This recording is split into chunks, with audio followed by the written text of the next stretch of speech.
Hey everyone, it is once again that time of the year where you might be scrambling around trying to figure out what presents to give all of your friends and family members. Well, if they happen to be artists, I might have some suggestions.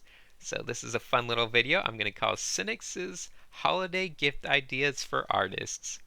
Now, you might think the obvious that artists might just want pens and pencils and kind of, the basic materials for creating art. But the truth is, a lot of artists are kind of picky when it comes to their materials. They usually know what they like and already have a bunch of them and, not open to trying new media, but you never know. So let's just assume, though, that they're already set when it comes to pens and pencils and even tablets and, the bare fundamental type stuff. So let's explore some other ideas as to what we can get these strange artist people. One of my favorite gifts for artists is a good old fashioned art book, and probably nothing of the how to draw or really beginner variety, just because that might be considered demeaning depending on who you give it to. They might not enjoy it that much. But like a typical art book consisting of the art of a specific artist, especially if you know someone's favorite artists. These are a couple art books I have lying around, such as The Art of John Foster, who's a wonderful, kind of more traditional painter, and also Phil Hale, who's a very influential painter as well. You can see he influenced a lot of people in both his sketching style and painting style.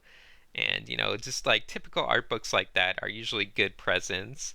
I could go into some of my absolute favorite art books that I own.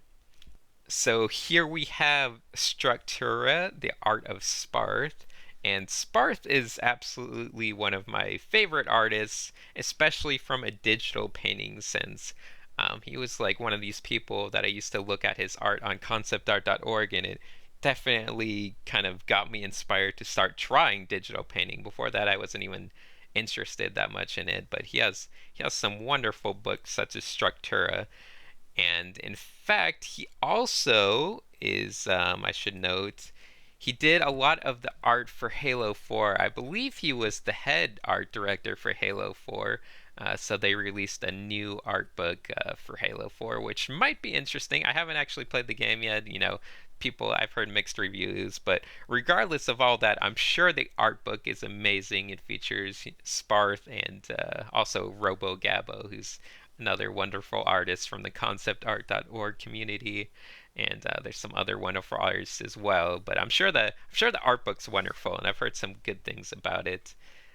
But on to some other artists. Here is a book by James Jean, and I think his art books are some of the best. And this one is definitely meaty. It has a lot of pages and a lot of sketches, and this is just kind of personal preference. But I love to get sketchbooks. I mean, I should say art books that are kind of filled like sketchbooks, where they're just a bunch of sketches, and you get to see like the raw kind of, expression of their work. So that's kind of great for me. I love seeing sketches, and maybe if you know the person you're shopping for, what kind of art they do, you can probably tailor what you buy them, based on that. But I would recommend that James Jean book to anyone. Next up, I'm going to show a book by one of my absolute favorite artists, and that's Ashley Wood. And he has tons of art books out there, ones that just contain sketches, ones that contain paintings, and of course, he's done the illustrations for lots and lots of comics as well. And I think those are actually my favorite to look at. Just because, once again, I'm a big fan of just the loose stuff, the sketchy stuff, the unfinished stuff. And his comics definitely have that feel to them, and there's a lot of variety in there. So this is Zombies versus Robots, which he did the art for, and this is kind of a fun book. And there's a lot of kind of zombies versus robots, zombies versus Amazons, World War Robot, just tons of great stuff.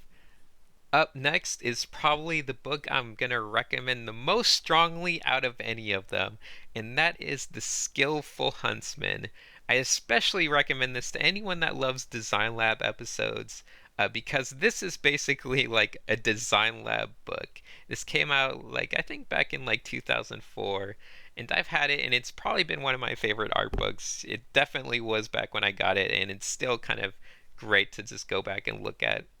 It basically tackles the creation of props, environments, and characters for a specific story, and they're all handled from beginning to end. So you get to see different methods for creating ideas using silhouettes, using just kind of rough little sketches and shapes, and how you polish them into something more finished.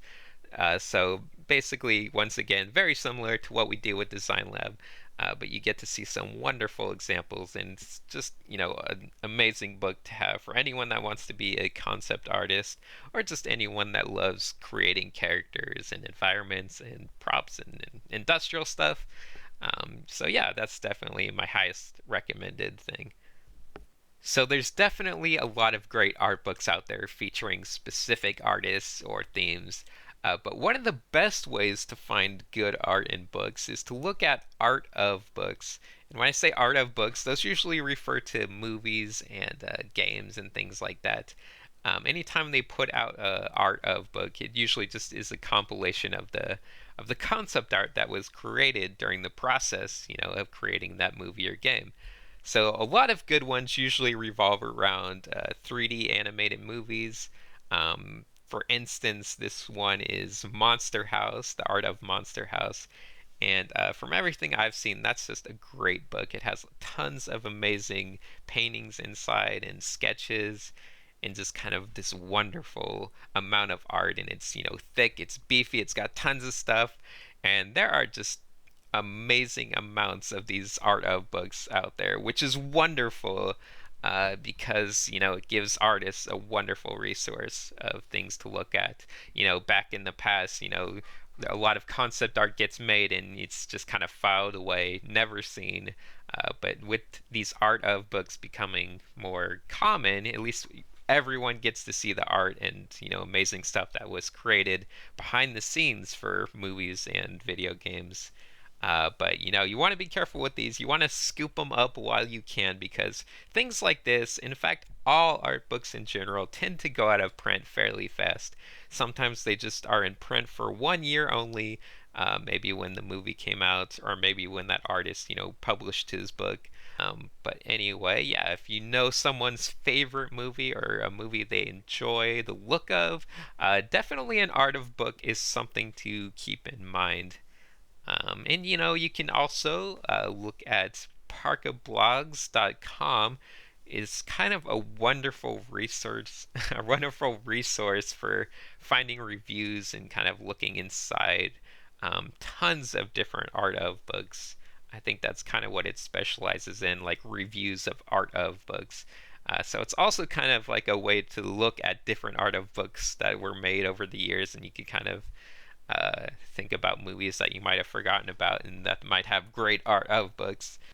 If you're feeling like exploring a little bit, there is one other type of extremely useful art book, and it's not so much an art book, but any type of resource or almanac that just has images of like fashion throughout history, specifically of different cultures. Say you find a book that just has like ancient Chinese clothing throughout different eras. Sometimes those books can just be amazingly, useful and inspirational for, coming up with different ideas for clothing, especially. But there's a lot of kind of forgotten stuff throughout history that can just kind of inspire you, especially when it comes to like textiles. You'll see amazing patterns and things, and it'll just make you want to draw. But anyway, one thing that an artist can never have too many of is a good sketchbook. So, maybe that's just a nice little cheap present that you can get for your artist friends. Me personally, I tend to like anything that has a hard cover just because it always gives me a solid surface to work on. And I also love these spiral bound ones just because I could flip them and once again keep my area nice and compact. These are great for, going out and about. Maybe drawing on your lap when you're, sitting at the beach or sitting anywhere.